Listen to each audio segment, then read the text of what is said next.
Alright, so from the main screen of the Topscan app, I have currently the dongle is plugged into the vehicle. I'm going to go ahead and turn the ignition on just to make sure it has power. And if the bottom right hand corner, if I select the me, and then in the middle all the way to the right, go to device management, I can see all my different devices that I have connected to this app. So this very top one that's in the red box is the Topscan. That's my Topscan Basic. As you can see, the subscription has expired. And if you look down the bottom at my Topscan Pro, it says that I have vehicle emo software validity. So that's, my subscription. So the Topscan Basic is not going to be able to do the emo functions.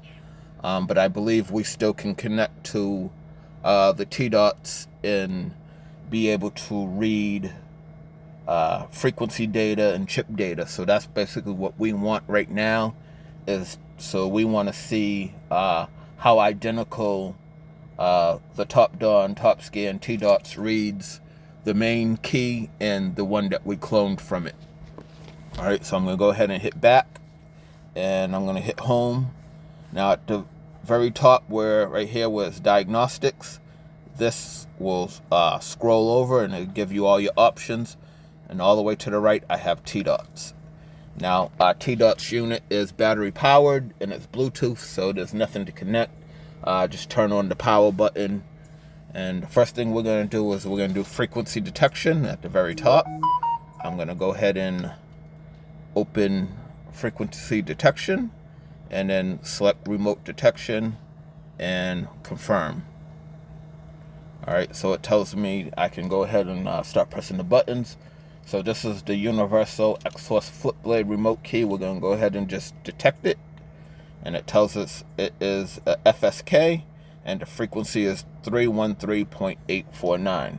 I'll go ahead and hit the rest of the buttons. And it looks like the frequency doesn't change. And it does detect all buttons. Now I have the OEM style remote here in my hand now. I'm going to go ahead and test it. And let's see if there's any difference. Alright. The frequency did not change at all. It's on point, and it does detect the remote. Alright, so we can go ahead and back out of this, back out of that, and then we're going to go to transponder recognition all the way down the bottom.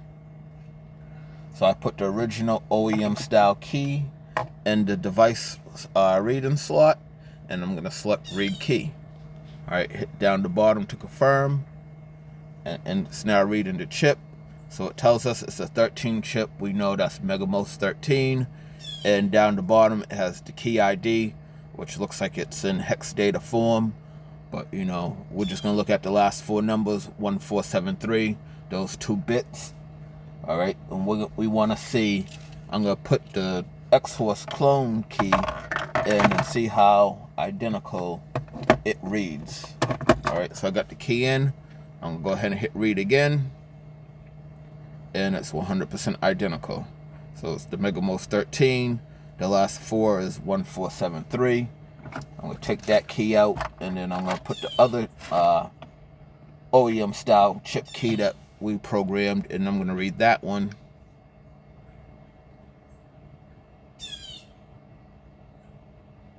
And it also shows as a Megamos 13. But you see those last 2 bits, the 7142, those are different. So this key identifies as a different transponder, as it should. Alright, and then I also have my my valet key that wasn't programmed that I need to go back and add in. Let's go ahead and read that one. Again, it's a Megamos 13 and the hex data, the last 2 bits, and then 4D76. So that's also its own unique transponder ID. Alright, so let's go back and let's see if we can test the emo coil. So this is a pretty good feature. If y'all watched that video where I did the Ford F-150 that had the bad transponder ring, this test right here would give us some type of insight if the transponder ring itself is reading or not. What I'm going to do is I'm going to hold the the T-dots up to the ignition coil. And let's go ahead and open this. We might have to cycle a key in it. I'm not sure. All right, so it tells me, all right, so we can sniff your proximity handle button. We can sniff the push to start smart key buttons, or we can sniff by key, and it's showing us putting the key in the ignition here. So I'm not sure if this is selectable. Let me click it.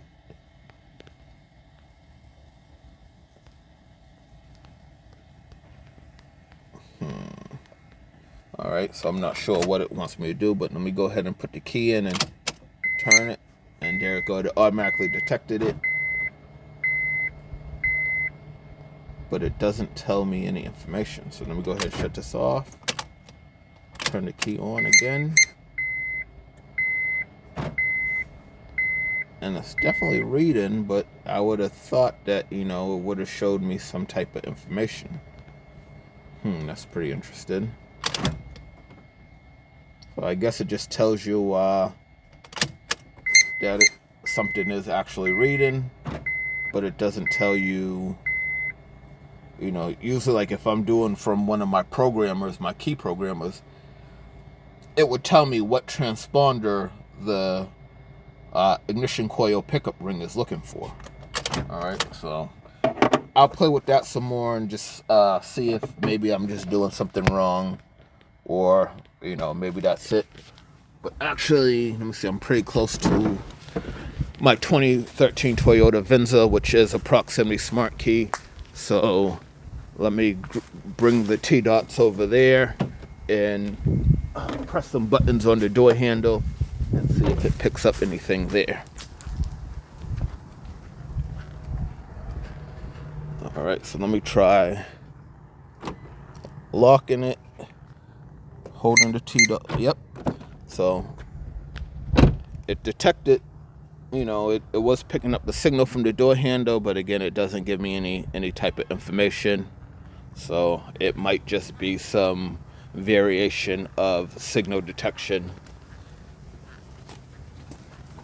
All right, so I'm heading back over to the CRV.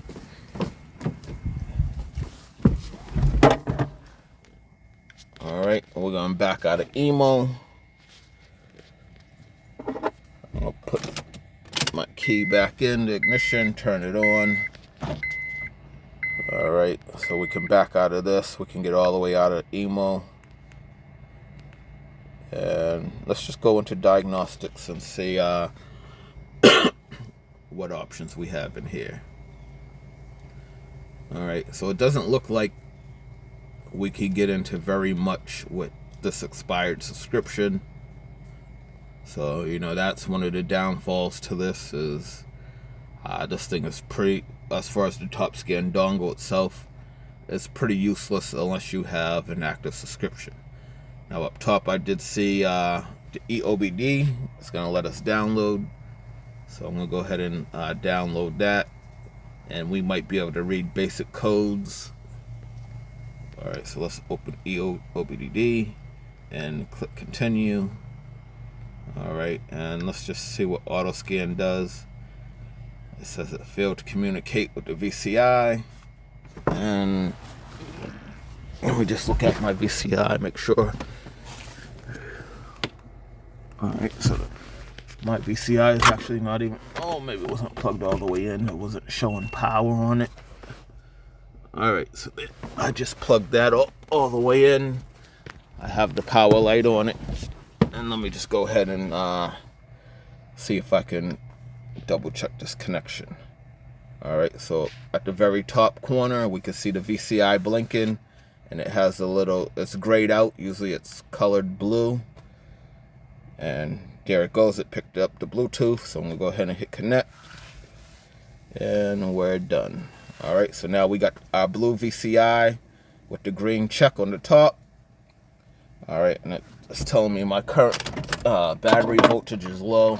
I believe the battery in this car is no good. Yep. Alright. Alright, so now I jump started the car. It's running. I'm going to go ahead and hit confirm. All right, so let's go ahead and hit auto scan, and it's gonna just check a couple of different protocols.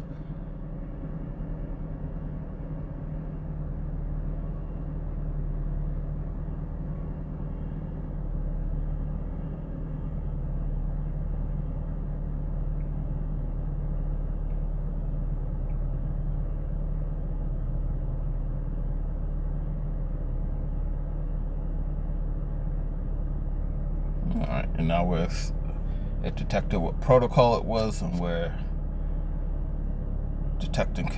establishing communication with the vehicle. All right, so and this just gives us a basic rundown. Right now, we do not have a check engine light on. There's 0 codes in the system. The monitors not available are 4. Monitors okay are 4. And then monitors, I believe that's incomplete, are 3. And basically, you know, this car hasn't really been running. It's not on the road. So once we start driving and we get about 85 to 100 miles on it without triggering a check engine light, all those monitors should go ahead and be active. All right, so let's go in and read live data and see what options it has for us in there. Again, it's just going to give us a lot of the same information. No DTCs. Our check engine lights off. Fuel system A status. CL, I'm not sure what that means, but it just gives us some basic engine data. I can see my engine coolant temperature is 149 degrees Fahrenheit. Short-term fuel trims, long-term fuel trims. So we know our O2 sensors are reading. Map sensor is, all right, so it's reading the pounds per square inch. Engine RPM is a little higher at the moment, but again, you know, it's a cold motor startup. So as it warms up, we'll see those RPMs slowly start to drop down. Vehicle speed sensor, obviously we're not moving, so there's no reading. It will show us our ignition time in advance, and our intake air temperature sensor. Right now it's, you know, it's probably about 70 degrees outside in Florida, but with the engine bay heat and everything else, we get a reading about 80 degrees. And let's see, our throttle position is 9.8%. This is an electronic control throttle body. It's drive-by-wire, so it is going to open for idle control. So if I go ahead and press the accelerator, we can see it jumps up. All right, then location of oxygen sensors. All right, oxygen sensor 1, bank 1, sensor 1, and then oxygen sensor bank 1, sensor 2. You know, that's just front and rear. You know, this is a 4-cylinder, so it's not a left and right bank, it's just front and back. All right, and then it shows us our sensor voltage and our fuel trims. All right, so down the bottom, there's a few options here. We can go ahead and record live data if we needed to. Like, say if we were driving and we wanted to see how our fuel trims are reacting, or RPM, or our idle, throttle, whatever, and we need to get a recording of it, we can go ahead and record it, or we can go ahead and create a report. I believe this will generate a PDF if need be, and then it looks like there's some information that we can go ahead and enter if need be. You know, I'm not going to fill all that in, but and then we can add some notes, and it looks like we could add a picture. And I could go ahead and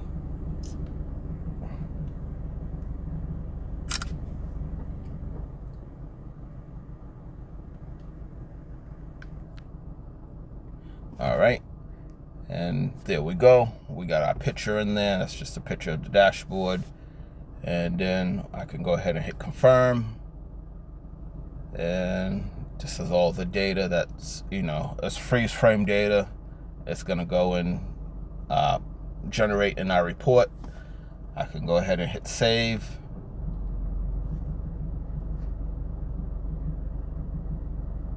All right, and then down the bottom I can hit share, and then I have all these options to share this information. This is all my messages, so I can go ahead and if I want to text it to somebody,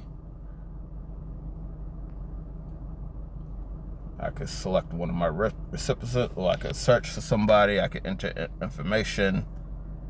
I can select one of my contacts and go ahead and send that to them. Let me back out of this. Oops. All right, so let's go back to share, and then I can email it, or maybe send it Bluetooth, WhatsApp, Telegram. I could upload it to Google Drive, or I could print it. And there it is. It shows this is how it's going to look. This is a PDF form. It came out to 3 pages. We can see down here it tilted my image sideways, but not a major issue. All right, I'm going to go ahead and hit done. And then we can go ahead and... All right, so I'm going to back out of live data. And there's more options. We got O2 sensor monitor, onboard monitor, component test, vehicle information, and vehicle status. I'm going to look at vehicle information, and let's just look at general information. All right, calibration ID. That's probably your engine computer calibration. And then verification numbers. I'm not sure what that information is, but I'm not going to go into enhanced. Let's go into vehicle status. All right, so again, more codes that I don't know. This engine is the $09. I know this is a K24 Honda engine, so there's no codes, and that's just giving us our monitors, and it tells us what protocol we're currently on. So right now it's reading ISO 9141-2. All right. Onboard monitor. We're going to go into Honda. And this is all our monitors, which, well, is showing us the ones that are currently active. Oh, that's pretty cool. Down at the bottom it has thermostat monitoring. All right. PCV monitoring, and then our two O2 sensors, and exhaust gas sensor monitor, which I would believe that's probably O2. I don't think this car has an EGR on it. So let's go back out of here, and we could go into component test, and this will do an EVAP system leak test and induction system reinitialization, which I'm not 100% sure what that is, but all right. And then, all the other options is stuff that we already seen in live data. I'm not going to go into those. And then let's see if we go into protocol. If we want to manually select which protocol it was and we knew what it was, we can go ahead and select that. I'm not going to play around with that. All right, and I backed out to the main screen, so it just gives me a warning to remind me to grab my VCI device. And the only other option, we could have downloaded the demo and ran through all the other options. So up top, this little bar here that I'm scrolling, if we weren't going into EOBD and we had the other options, I could have just selected Asian and went ahead and hit Honda, but this is expired.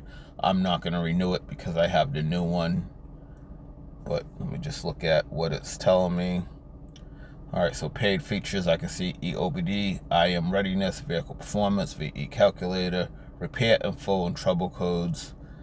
And then it asks me if I want advanced features. I could clear DTCs, bi-directional control, maintenance, and EMO for the pro version, which, again, this is not the pro version, this is the basic. So that answers the question of if it would do the EMO functions, and that's going to be a no. All right. It didn't give me, it actually didn't give me the option to update, but it looks like it put me on the screen here, and I can let me see. So up top, there's a 22 special functions bundle. Let's go in and see what that is. And that's going to be $129.99 a year for that subscription. Now I can go ahead and buy the Pro version dongle for $129. So that's why I'm saying it's not really worth it to update the subscription. Definitely not at that cost, and for only for 1 year. That's not really a good value for me. All right, so if I go into the Diag bundle, all right, so let me see. Annual auto renewal, $49.99, quarterly or monthly. So, this might be a better option if if you don't use it that often, and maybe you just have a job that you need to complete or something. You can go ahead and just buy that 1 month for $9.99 and get all your diagnostics features and everything else, but not get emo features because this is not a Pro version. Let me see, software description. All right, so you can go ahead and read that, but I'm not going to sit there and read it. But it just gives you a basic rundown of what's what. And so, maybe this is not, all that bad. If you want to purchase one of those, if you already have the dongle unit. And if I hit single purchase, it just gives me my $49.99 for the year. All right, so and it looks like they have car and motorcycle versions, but we're gonna go back to car. Let's drop down. This is just order management. We don't have any orders. All right, so down the bottom, you see here where it's small, it's selected in red. That's where we can go ahead and buy our subscriptions. We have messages. There's no messages there. Looks like down the bottom there's a little talk thing, and we click it, we could get online customer support or official support. I could select me down the bottom, and look like we have a firmware update we can do. We can install the software, read the user manual, see help and feedback, look at our settings, and there's a readme there. In the middle, my tool, we got data stream, diagnostic report, coverage list, and device management. So I guess right here, the coverage list, we can go ahead and fill in our information if we want to try to see if we got something covered. I'm not going to get too deep into that. And then device management is the devices. So there you can see at the top is my Topscan Basic. Down bottom, if I had my Topdon Pro dongle plugged in, I could select Topdon Pro. And the T-dots is what we used for sniffing the ignition coils and transponder detections and frequency detection. That's my device management. I could add multiple devices onto my phone if need be, but we only have one. As you can see up in this top right hand corner, there's a plus button, and we could have added another device if we had a secondary device that we want to use. So up top in the red, my points, I don't have any points. I don't know what generates points or anything. I don't know anything about the point system. I never really looked into that. But I'm going to go ahead in the bottom left-hand corner, hit home, and go back to home. All right, so in the middle, we got maintenance. We got oil. All right, and then I can't reset it because I don't have subscription on this one. But, yeah, it's not going to let me open any of these options. I want to see what maintenance options it has. So, look, if the brake pad wears down to the brake pad sense line, the brake pad sense line. All right, so that's for brake pad sensors. I thought that was electronic parking brake. I thought it was gonna open up the calipers when you're trying to change brake pads, but that looks like it's just something for the sensor. And we got steering angle. We got some ABS stuff, DFP, which we're never gonna use. Battery monitoring system, which that would have been nice because right now I think this car has a dead battery, and it would have been nice to be able to go in there and look at what it is. And then we have airbag down the bottom. It says this function can reset airbag data and clear the airbag collision fault indicator. Oh, that'd be pretty nice options. So I think I might go grab. There's a master version of the Topscan, and I think I might grab that to play with it so I can compare what features it has compared to the Pro version, and then that way I could have gone through all 3 different versions of the Topscan. Let me see, going, and yep, we're not gonna be able to read anything, but I could hit more. Oops, let me see, cancel. I'm not sure if I hit that more. All right, there we go. All right, so it says the function can reset airbag data and clear the airbag collision fault indicator when the vehicle collides and the airbag deploys. The corresponding DTC of the collision data appears and the airbag indicator lights up. The DTC cannot be cleared. Since the data in the airbag ECU is disposable, it is necessary to replace the accessories with new ones as required. However, after executing this function, the data of the airbag ECU can be restored and the DTC can be cleared, and the airbag indicator will go out and the airbag ECU can be used continually. So basically what it's saying is if you have a crash and your airbags go off, you have to replace all the components that are throwing codes, and then Topscan will go ahead and reset that data for you. Now you're not going to be able to reset that data unless you replace all the blown components. Now that's a pretty awesome feature. All right. So all right, that's pretty much it for now. I think I've gone through everything I need to do. Let me just look. Boop, boop, boop. Yeah, well, I don't need to go into any of those other options. And so down the bottom, there's some technical service bulletins, but I would have to put in, year, make, model information, and probably be connected to the internet to pull TSB info. But yeah, it looks like the Topscan is it has a lot of options for the home DIY guy, the weekend warrior. I probably will use this in my business. It's not going to be my go-to, but when I'm doing something, maybe one of my machines might be dead or something, and I just want a quick plug-in dongle, or if I want to screen record like I'm doing now, I would definitely grab this so I could show you guys a lot of the features of what I'm doing, what I see as I go through the app and make changes. All right, so I'm going to wrap this one up for now. Thank you for watching. Sorry for such a long video. I myself, I hate watching long videos, so I understand it. But, those who are really interested in the Topdon Topscan, just gives you a little insight as to what it has to offer. All right, thanks for watching. LakelandCarKeys.com.